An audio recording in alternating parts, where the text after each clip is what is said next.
बात करने वाले हैं हिंदू संरक्षण एक्ट 1956 के बारे में।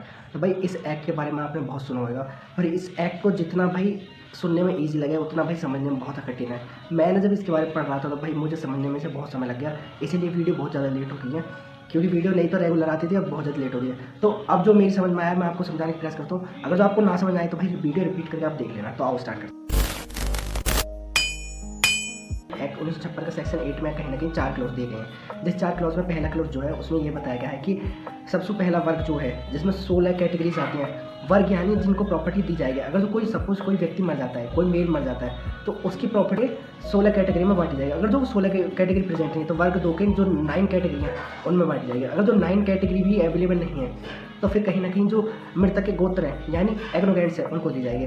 अगर जो वो भी प्रेजेंट नहीं है तो फिर मृतक के जो बंधु हैं यानी कॉग्नोगेंट्स उनको दी जाएगी। सेक्शन 8 में इसी बारे में बात करी गई है। सेक्शन 9 में अनुसूचित के वारिसों के बीच में अधिकारों का क्रम, यानी जो उनका जो शेयर है वो किस रूप में बांटा जाएगा, और सबसे पहले जो क्या कहते हैं प्रेफरेंस किसको मिलती है। जो आपने बिजनेस स्टडी पढ़ी होगी तो आप ये जानते होंगे कि सबसे पहला अधिकार किसका होता है, प्रेफरेंस शेयर का, और बाद में अधिकार किसका होता है, इक्वलिटी शेयर का। प्रॉपर्टी में भी कहीं ना कहीं ऐसा होता है कि सबसे पहला अधिकार जो है वर्ग 1 का होता है। अब यानी अगर जो वर्ग 1 जीवित है तो वर्ग 2 को कुछ नहीं मिलेगा। अगर जो वर्ग 1 जीवित नहीं है या प्रेजेंट नहीं है या किसी भी कारण से वर्ग 1 नहीं है तो कहीं ना कहीं फिर वर्ग 2 को मिलेगा। इसमें यही बताया गया है। सेक्शन 10 इसमें ये बताया गया कि अंश कैसे बांटा जाएगा। अंश यानी शेयर कैसे बांटा जाएगा। अगर जो किसी मेल की मृत्यु हो जाती है तो उसका जो वो हिस्सा है वो किस तरह से बांटा जाएगा। सेक्शन 10 में बताया गया कि वर्ग 1 का हिस्सा कैसे बांटा जाएगा।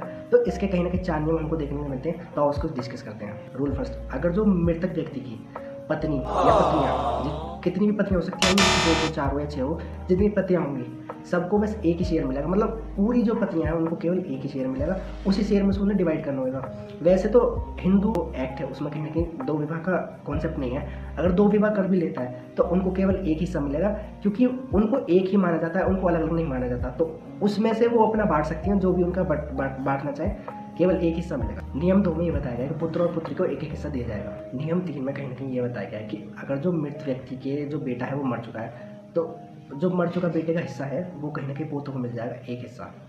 अब इसमें नियम 4 भी कहीं ना कहीं इससे रिलेटेड है। तो जो नियम 3 की बात करता है, अगर जो मृत व्यक्ति की कहीं ना कहीं वाइफ जिंदी है यानी वाइफ जीवित है तो उस एक हिस्से में से आधा हिस्सा वाइफ को दिया जाएगा और जो बचेगा वो कहीं ना कहीं बेटों को मिल जाएगा। तो बात करता है नियम 4। 10 का सब क्लॉज 2 बात करता है, अगर जो मृत व्यक्ति की कोई बेटी है जो मृत हो चुकी है तो उसका हिस्सा केवल उसके बेटों को और उसकी बेटी को दिया जाएगा, उसके हस्बैंड को नहीं दिया जाएगा।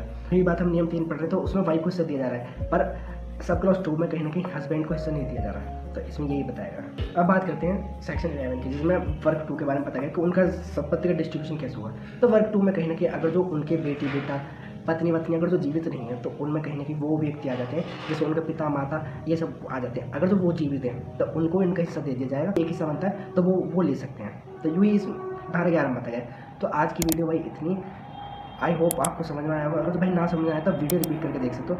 Thank you for watching.